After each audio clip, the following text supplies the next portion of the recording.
बसो ही सह। इस श्लोक में यह आश्वस्त किया गया है कि यदि भक्ति में लगा हुआ व्यक्ति नीचे गिर भी जाता है वह पतित नहीं होता, अपितु उसे ऐसे पद पर रखा जाता है जिससे वह कालक्रम में भगवान को स्मरण करेगा, जैसा कि बाद में बताया जाएगा और तात्पर्य कल पढ़ेंगे, ज़्यादा है। तो गजेंद्र पूर्व जन्म में इंद्रद्युम्न नाम के राजा थे और दक्षिण भारत में मलय पर्वत पर भजन करते थे। राजा थे फिर भी भजन में बहुत तल्लीन थे और मलयगिरी पर्वत पर कुटिया बना करके भजन करते थे। भजन में इतना तन्मय हो जाते थे कि प्रजा का पालन करना भूल जाते थे। राजा थे तो पालन करना है ना प्रजा का, राज प्रशासन देखना है, लेकिन वो भूल जाते थे, याद नहीं रहता था। तो भगवान उनका कार्य करते थे। भगवान इंद्रद्युम्न के रूप में प्रजा का स्वयं पालन करते थे। कैसे तुकाराम, नामदेव और नरसिंह मेहता। नरसिंह मेहता महान भक्त थे, उनको भगवान 52 बार दर्शन दिए थे। एक बार उनके घर में लड़की का शादी था, पत्नी ने कहा कि कुछ घर में नहीं है, आप जाओ किसी सेठ साहूकार से मांग कर ले आओ। तो नरसिंह मेहता गए तो भजन में भूल गए तो एक जगह बैठकर भजन करने लगे, याद ही भूल गए। उस दिन याद आया कि कल बारात आने वाली है, लड़की की शादी होने वाली है, और भागे भागे घर गए। उनकी पत्नी ने कहा कि इतना सामान क्यों भेज दिया, इतना सामान की तो जरूरत नहीं थी। तो उनको बड़ा आश्चर्य हुआ, बोले कि हमने तो भेजा नहीं है। बोले नहीं, तुम ही तो गाड़ी में भर भर कर लाया था। तो भगवान नरसिंह मेहता के रूप में भक्त का कार्य किए। तो भगवान के अगर भक्ति में कोई रहता है तो भगवान उसका योगक्षेम वहन करते हैं। अगर श्रद्धा विश्वास से हम भगवान पे रहते हैं, अनन्या चिंतयन्तो माम योजना परिउपासते तेषां नित्यभुक्ता नाम योगक्षेमं वहाम्यहम्। और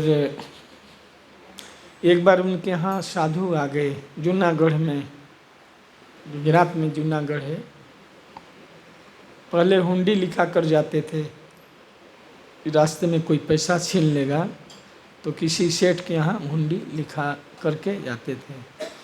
तो उन्होंने पूछा एक आदमी से कि यहाँ कोई सेठ है। एक आदमी ने कहा कि हाँ, नरसिंह मेहता बहुत बड़े सेठ हैं, वहाँ चले जाइए। तो साधु लोग बहुत सरल होते हैं, विश्वास करके नरसिंह मेहता के गए और कहे कि एक हुंडी लिख दीजिए, रास्ते में चोर डाकू पैसा छीन लेते हैं, आपका वहाँ कारोबार है। नरसिंह मेहता कहे कि नहीं, मैं तो भिखारी हूँ। वो लोग नहीं मान रहे थे, वो लोग कितना भी वो समझाते थे, वो लोग नहीं माने। अंत में वो लोग पैसा उनके सामने फेंक दिए कि आप ले लो। तो नरसिंह मेहता हुंडी लिखे, श्यामला गिरधारी के नाम से हुंडी लिखे, मारो हुंडी स्वीकारो महाराज श्यामला गिरधारी। उनके सेठ तो भगवान ही है ना, तो भगवान को हुंडी लिखा कि मारो हुंडी स्वीकारो महाराज श्यामला गिरधारी। तो साधु लोग गए द्वारका में, तो कोई श्यामला सेठ मिला नहीं, कोई नहीं मिला। दिन भर खोजते खोजते थक गए, रात को बहुत निराश हो गए। तो कहने लगे कि हम लोग तो ठगे गए। तो कुछ कहे कि वो तो कह ही रहा था ना कि मैं सेठ नहीं हूँ, आप लोगों ने नहीं दिया ना। वो तो कहीं रहा था। तो शाम हो गई, भूख प्यास से बहुत परेशान थे। तो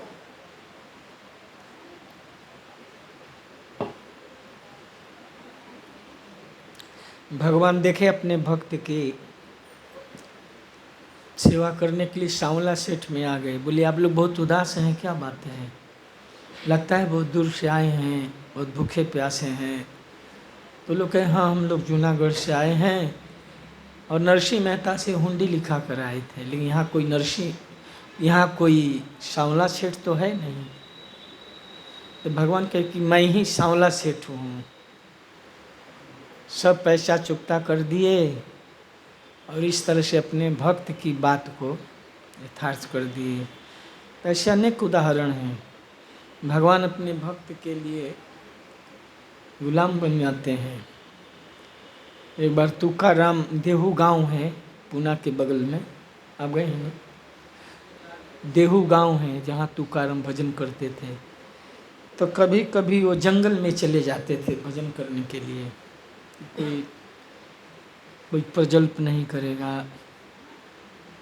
तो एक दिन उनकी पत्नी खाना लेकर के जा रही थी, खोजते खोजते खोजते खोजते जंगल में कांटा चुभ गया।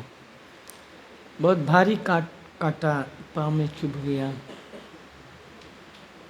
बहुत कांटा होता है ना जंगल में, जैसे करवंद का और बेल का, बहुत हार्ड होता है।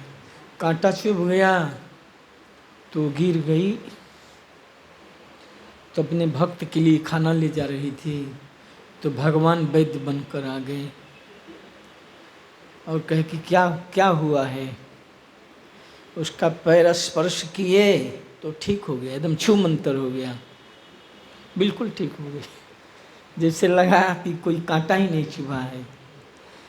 तो इंद्रदुम्न राजा पूर्व जन्म में बहुत भजन किए थे। एक दिन मलय पर्वत अगस्त्य मुनि आए तो वो भजन में इतना तन्मय थे, बाह्य इंद्रियां अंतर्मुखी हो गई थी। बाहर क्या हो रहा है, कौन आया, पता नहीं चला। अपनी इंद्रियों को अंतर्मुखी कर लिए थे। एवं व्यवस्थितो बुधया समाधाय मनोहृदय जजाप परमम जाप्यम प्राग जन्मनु शिक्षितम। पूर्व जन्म में जो वो अभ्यास किए थे, प्राग जन्म ने पूर्व जन्म में इंद्रदुम्न राजा थे तो भजन बहुत करते थे। बाहर कौन आया क्या आया वो पता नहीं चला। एवं व्यवस्थितो बुधया, बुद्धि को व्यवस्थित करके, मन को हृदय में स्थिर करके, एवं व्यवस्थितो बुधया समाधाय मनोहृदय जजाप परमम जाप्यम प्राग जन्म मनुशिक्षितम।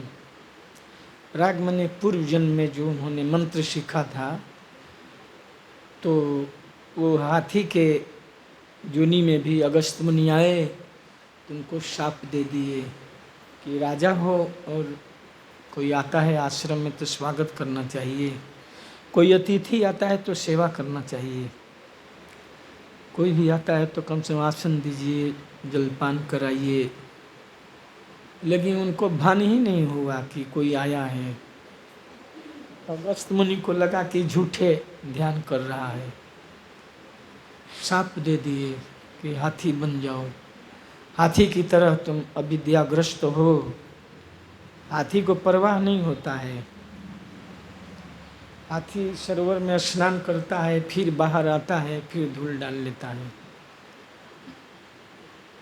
कवि ने कहा है कि हाथी इतना बड़ा है कि उसके सिर में धूल जाता है और चींटी बहुत छोटी है, यूँ शक्कर लेकर चलती है।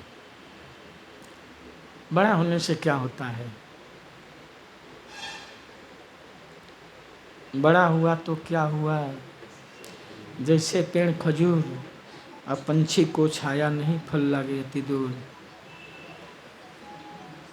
चींटी शक्कर लेकर चलती है, कहीं शक्कर मिलता है तो उठा लेती है।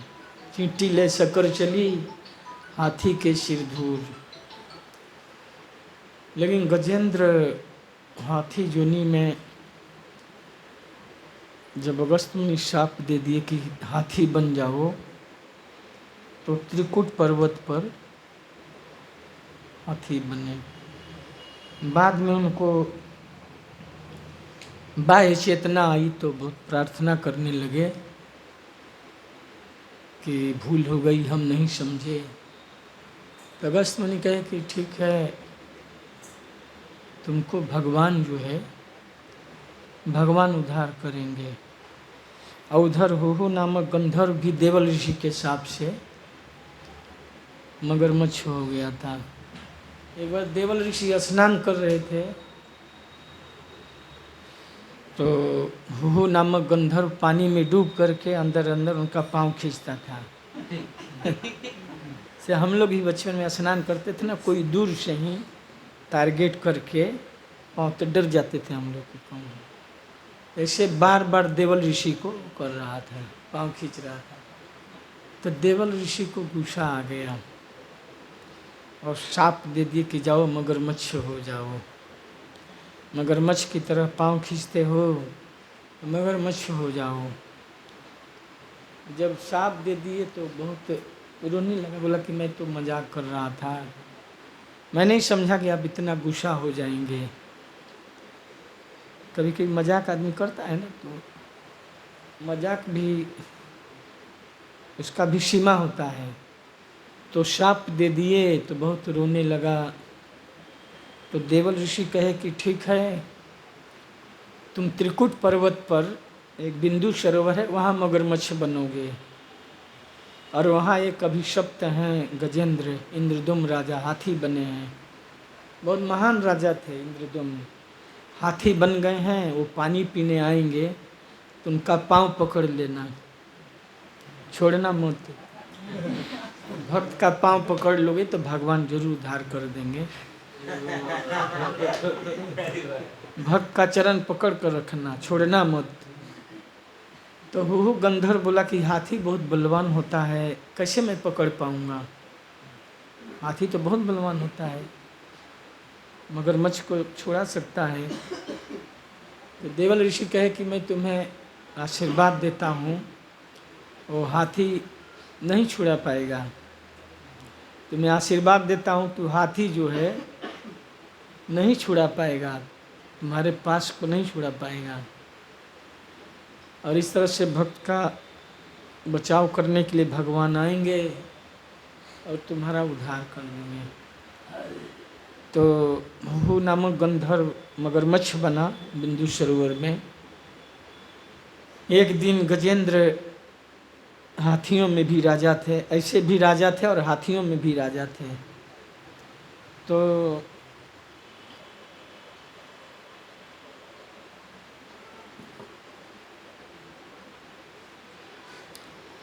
पानी पीने गए तो मगरमच्छ ने पकड़ लिया पाँव।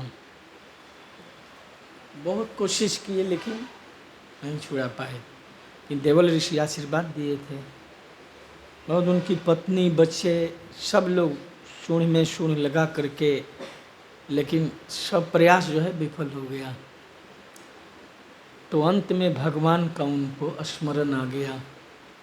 राजा थे तो स्तुति किए थे, मंत्र जाप किए थे, जजाप परमम जाप्यम, परम मंत्र का जप करने लगे। जजाप परमम जाप्यम प्राग जन्मनु शिक्षितम। इंद्रदुम्न राजा थे तो जो स्तुति का अनुशिक्षितम ने अभ्यास किए थे, तो वो याद आ गया, उनको स्मरण आ गया। एवं व्यवस्थितो बुद्धया समाधाय मनो हृदय, बुद्धि को व्यवस्थित करके, मन को हृदय में समाधिष्ट करके, जजाप परमम जाप्यम। एवं व्यवस्थितो बुद्धया समाधाय मनो हृदय, बुद्धि को व्यवस्थित करके हृदय में मन को समाधि में कर करके जजाप जप करने लगे।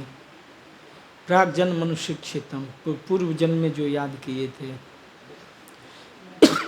यह इदम पठते नित्यम ऋण मोचन संगीतम अनुऋणी जायते सद्योतनम शीघ्रम अवाप्नुयात्।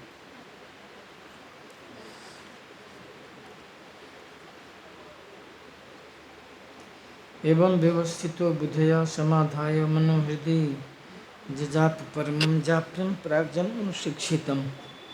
ओम गजेंद्र उवाच ओम नमो भगवते तस्मै यत्यच्चिदात्मकं पुरुषायादिबीजाय परेशाय विधीमहि। गजेंद्र ने कहा, मैं परम पुरुष वासुदेव को सादर नमस्कार करता हूँ। ओम नमो भगवते वासुदेवाय। उन्हीं के कारण यह शरीर आत्मा की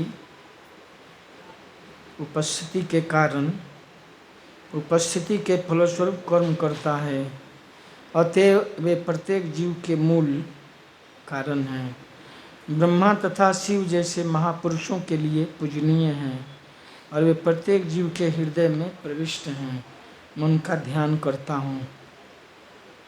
गजेंद्र कहा कि ओम नमो भगवते तस्मै यत्यच्चिदात्मकं पुरुषायादिबीजाय परेशाय विधीमहि।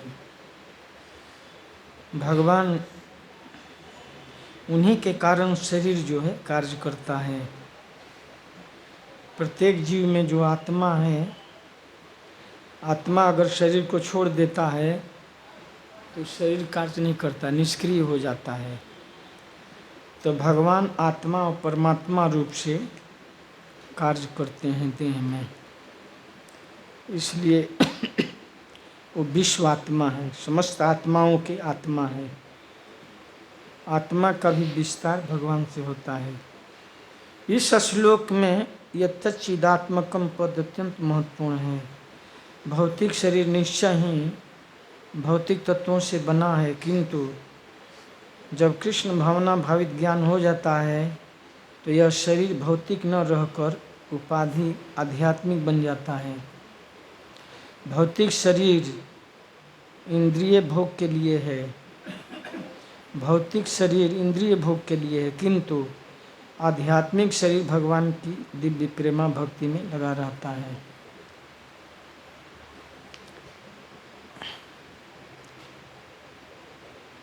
अतः जो भक्त भगवान की सेवा में लगकर निरंतर उन्हीं का चिंतन करता रहता है, उसके शरीर को कभी भी भौतिक नहीं मानना चाहिए।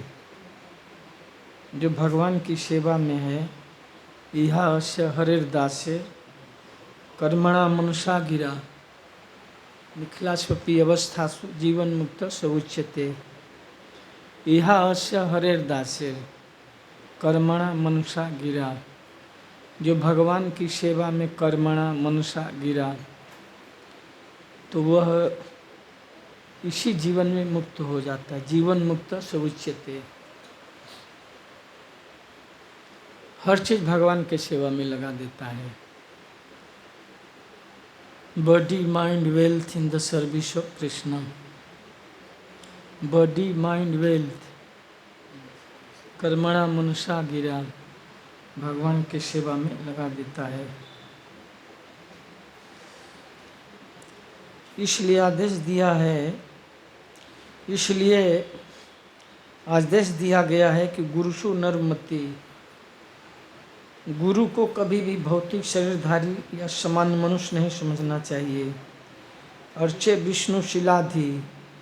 प्रत्येक व्यक्ति जानता है कि मंदिर का अर्चा विग्रह पत्थर का बना होता है, किंतु यह सोचना अपराध है कि अर्चा विग्रह मात्र पत्थर है। इसी प्रकार गुरु के शरीर को भौतिक अवयवों से बना सोचना अपराध है। नास्तिक लोग सोचते हैं कि भक्तगण मूर्खतावश पत्थर की मूर्ति की पूजा ईश्वर के रूप में करते हैं और एक सामान्य पुरुष की गुरु के रूप में। किंतु तथ्य यह है कि कृष्ण की सर्वशक्ति मानता से अर्चा विग्रह की तथाकथित पत्थर मूर्ति समझना भगवान पत्थर मूर्ति प्रत्यक्ष सर्वशक्ति मानता से शरीर प्रत्यक्ष आध्यात्मिक होता है। ऐसे शुद्ध भक्त को जो अनन्य भक्ति में लगा रहता है, दिव्य पद पर स्थित मानना चाहिए। तो गजेंद्र हाथी योनि में भी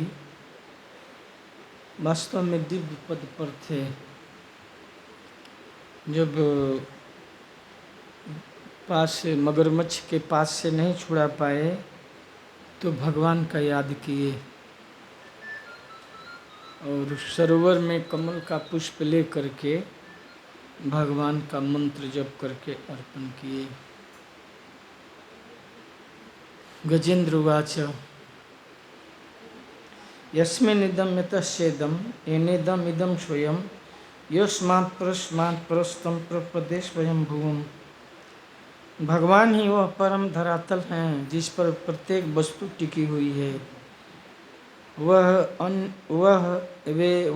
अव्यय हैं जिससे प्रत्येक वस्तु उत्पन्न हुई है, तथा वह पुरुष हैं जिसने सृष्टि की रचना की और जो इस विराट विश्व के एकमात्र कारण हैं। फिर भी वे कारण कार्य पृथक हैं। मैं उन भगवान की शरण ग्रहण करता हूँ जो सभी प्रकार से आत्मनिर्भर हैं। भगवान जो है आत्मनिर्भर हैं, वो किसी पर आधारित नहीं है, अपनी इच्छा से सब कुछ करते हैं। सृष्टि भी करना है, प्रलय करना है, तो भगवान सर्वस्वतंत्र है। इस तरह से भगवान को पुष्प ले करके, सूंड में पुष्प ले करके पुकारे। पानी में गजेंद्र बोले, भगवान वहाँ भी आ गए। अगर भक्त कहीं भी पुकारता है तो भगवान आ जाते हैं। पानी में बोला हाथी, उनका बन गए साथी। भगवान को पानी में स्मरण किया। कहीं भी जल में, थल में, वन में, कहीं भी भगवान को हम पुकारते हैं तो भगवान आ जाते हैं। अगर शुद्ध चेतना से हम भगवान को पुकारते हैं तो भगवान जरूर हमारी सहायता करते हैं। ऐसे अनेक उदाहरण हैं कि भगवान भक्तों के लिए आ जाते हैं रक्षा करने के लिए। बल्कि गरुड़ पर चल रहे थे तो सोचे कि बहुत लेट हो जाएगा, तो गरुड़ को छोड़कर पैदल उड़ने लगे। गरुड़ धीरे धीरे चल रहे थे तो सोचे कि मेरा भक्त जो है डूब जाएगा। अब सूंड जो है थोड़ा सा बाकी था। नाक कान डूबन लगे। अब तो जिया हारी, हे गोविंद राखो शरण, हे गोविंद अपने शरण में रखिए, अब मैं डूब रहा हूँ। यस्मिन्निदं यतश्चेदं येनेदम् इदं स्वयं यस्मात् परस्मात् प्रस्तं प्रपदे स्वयं भुवम्। तो सूंड में फूल ले करके यस्वात्मनिदं निजमायार्पितं क्वचित् विभातं क्वच तिरोहितं अविदृक्साक्ष भयं तदीक्षते स्वयात्ममूलो वतुमा परात्परो। भगवान अपनी शक्ति के विस्तार द्वारा कभी इस दृश्य जगत को व्यक्त बनाते हैं और कभी इसे अव्यक्त बना देते हैं। वे सभी परिस्थितियों में परम कारण तथा परम कार्य हैं, प्रेक्षक तथा साक्षी दोनों हैं। इस प्रकार वे सभी वस्तुओं से परे हैं। ऐसे भगवान मेरी रक्षा करें। भगवान की शक्तियाँ अनेक हैं, परास शक्तिर्विविधैः श्रूयते। अतएव जब भी वे चाहते हैं अपनी किसी एक शक्ति का उपयोग करते हैं और इस तरह विस्तार करके इस जगत की सृष्टि करते हैं।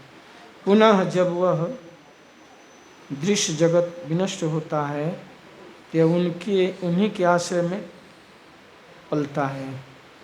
फिर भी वे अच्युत परम प्रेक्षक हैं। वे किसी भी परिस्थिति में परिवर्तन रहित रहते हैं। वे मात्र साक्षी के रूप में सारी सृष्टि तथा संहार से पृथक रहते हैं। भगवान हर परिस्थिति में, ये दृश्य जगत जब विनष्ट होता है या सृजन होता है तो भी भगवान उससे प्रभावित नहीं होते हैं।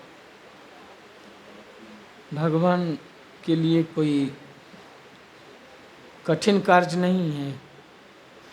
उनके दृष्टि के पड़ने से सृजन हो जाता है और दृष्टि के संचलन से प्रलय हो जाता है।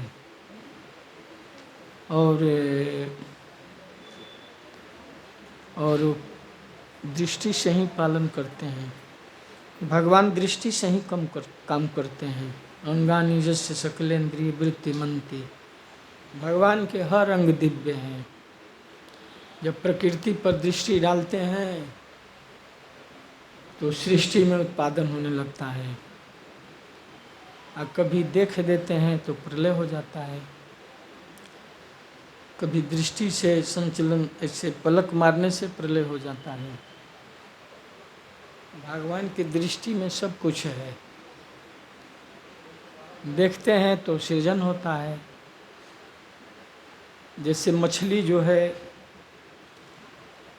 अंडे को देखती है तो अंडा विकसित होता है। मछली अपने अंडे को विकसित करती है केवल देख करके,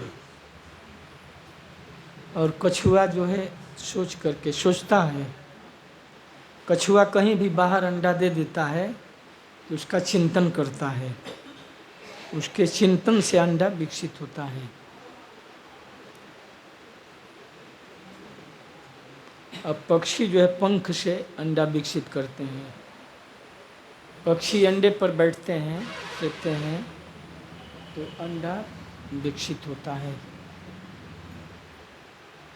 मछली देखने से अंडा को विकसित करता है, कछुआ चिंतन से, और पक्षी पंख से अंडे को विकसित करते हैं।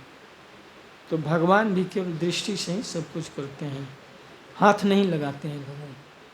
भगवान को हाथ नहीं लगाना पड़ता है, बल्कि संकल्प से सृष्टि कर देते हैं। सोचते हैं सब कुछ हो जाता है, संकल्प लेते हैं सब कुछ हो जाता है।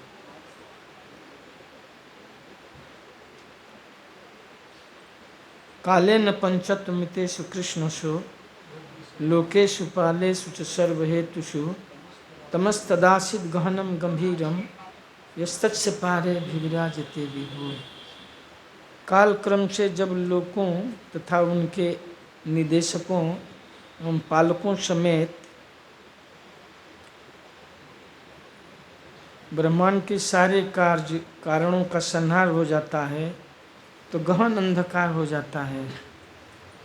गहन अंधकार की स्थिति आती है, किंतु इस अंधकार के कारण भगवान रहते हैं।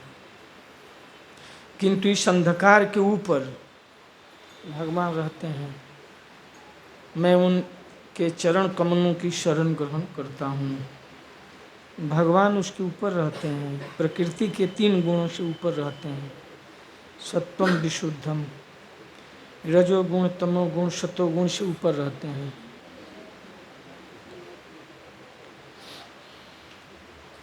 जैसे रजोगुण तमोगुण अंधकार का प्रतीक है, सतोगुण प्रकाश का प्रतीक है, लेकिन भगवान इससे ऊपर रहते हैं। आदित्य वर्णम तमसः परस्ताद। हमारा दैनिक अनुभव है कि जब हम इस धरती पर रात्रि के अंधकार में होते हैं तो सूर्य आकाश में कहीं न कहीं सदैव चमकता रहता है। इसी प्रकार भगवान परम पुरुष की भांति सदैव चमकते रहते हैं। तब भी जब काल कर्म से समग्र विराट जगत विनष्ट हो जाता है तो भी भगवान रहते हैं। तो बहुत अच्छा आगे और स्तुति जो है मैं हम लोग सुनेंगे। टाइम हो गया ना? कोई प्रश्न है? बोलिए।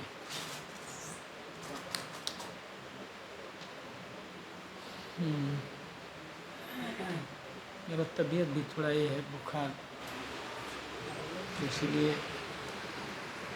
बोलिए, कोई प्रश्न? बहुत बहुत धन्यवाद महाराज जी।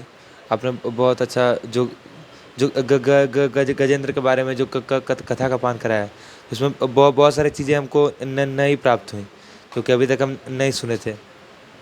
और जो मेरा प्रश्न ये है महाराज जी, कि जैसे गजेंद्र भगवान को असहाय रूप में पुकार रहे थे, मतलब उनके पास और कोई जो ऑप्शन नहीं था, वो मतलब ऐसे पुकार रहे थे तो भगवान तुरंत आ गए। तो हम लेकिन असहाय रूप से पुकार नहीं पाते हैं, तो हमें कैसे अप्लाई करना चाहिए कि हम मतलब अपने जीवन में इसको कैसे अप्लाई करें कि हम भी भगवान को असहाय रूप से पुकार पाए।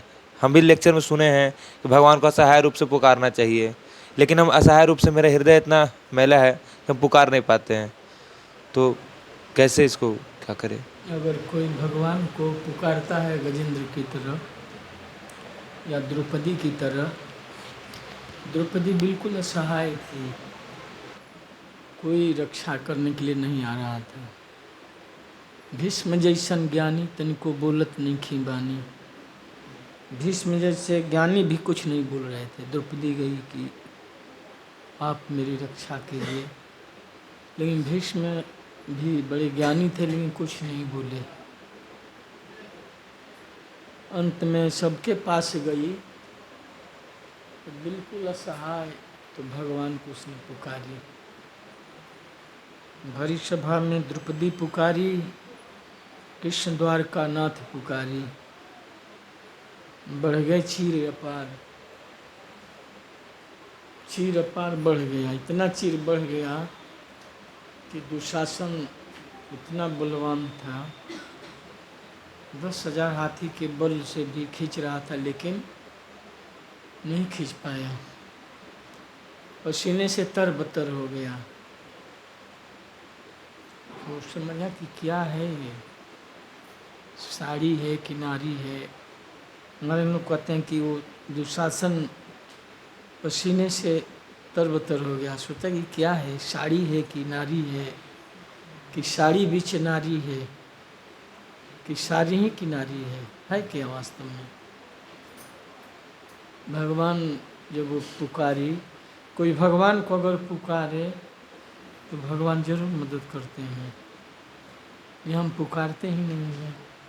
जैसे गजेंद्र ने पुकारा, द्रौपदी ने पुकारा, अनेक भक्तों ने पुकारा। भगवान को अगर कोई पुकारता है, अब कोई चारा नहीं है, बिल्कुल असहाय। वास्तव में इस भौतिक जगत में हम सभी असहाय हैं, केवल भगवान ही रक्षा कर सकते हैं। कभी हम भरोसा करते हैं कि वो हमारी रक्षा करेंगे, लेकिन कोई सामने नहीं आता है। तो भगवान को अगर पुकारता है कोई, तो भगवान जरूर रक्षा करते हैं। तो गजेंद्र से हमें सीखना चाहिए कि किस तरह से भगवान को पुकारें। कभी कभी आदमी प्रार्थना करता है ना, तो बिल्कुल हृदय से करता है, बिल्कुल हृदय से भगवान का अगर कोई प्रार्थना करे, प्रार्थना पर डिपेंड करता है हम कैसे भगवान को पुकार रहे हैं। कैसे गजेंद्र पुकारे, बुद्धि को एकदम व्यवस्थित करके, मन को हृदय में व्यवस्थित करके, जजाप बिल्कुल मन को ये करके जप करने लगे, मन को, बुद्धि को इधर उधर नहीं भटकने दिए।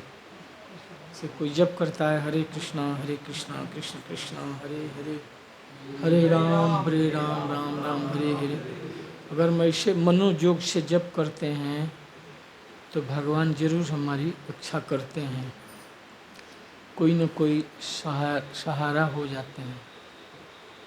जो बोलते हैं ना, हारे को हरि नाम, कोई चारा न हो तो भगवान को पुकारिए। कोई भगवान को अगर पुकारे सही मन से तो भगवान जरूर रक्षा करते हैं।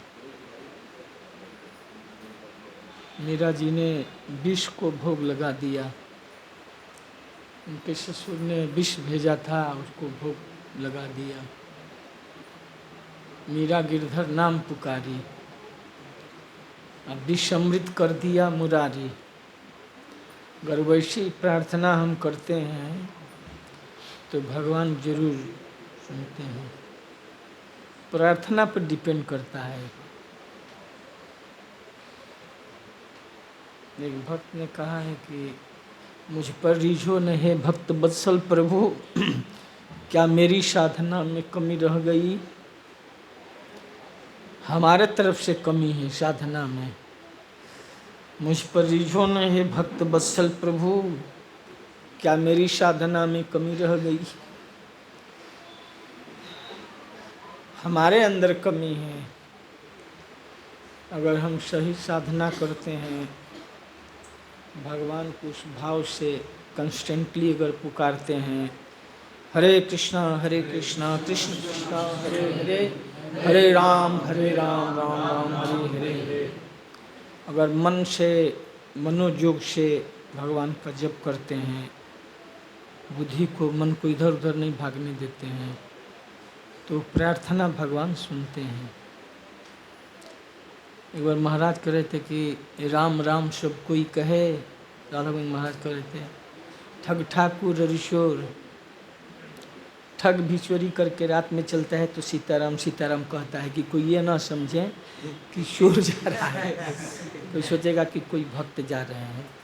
चोरी करके जाता है तो सीताराम सीताराम, कि कोई ना समझे कि चोर है।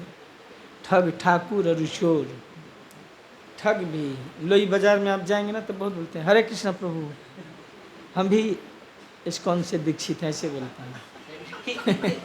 प्रभुपाद जी का मूर्ति भी रखे रहते हैं। एक बाजार में हम गए थे तो बोला कि नवजोगिंद महाराज के मैं शिष्य हूँ।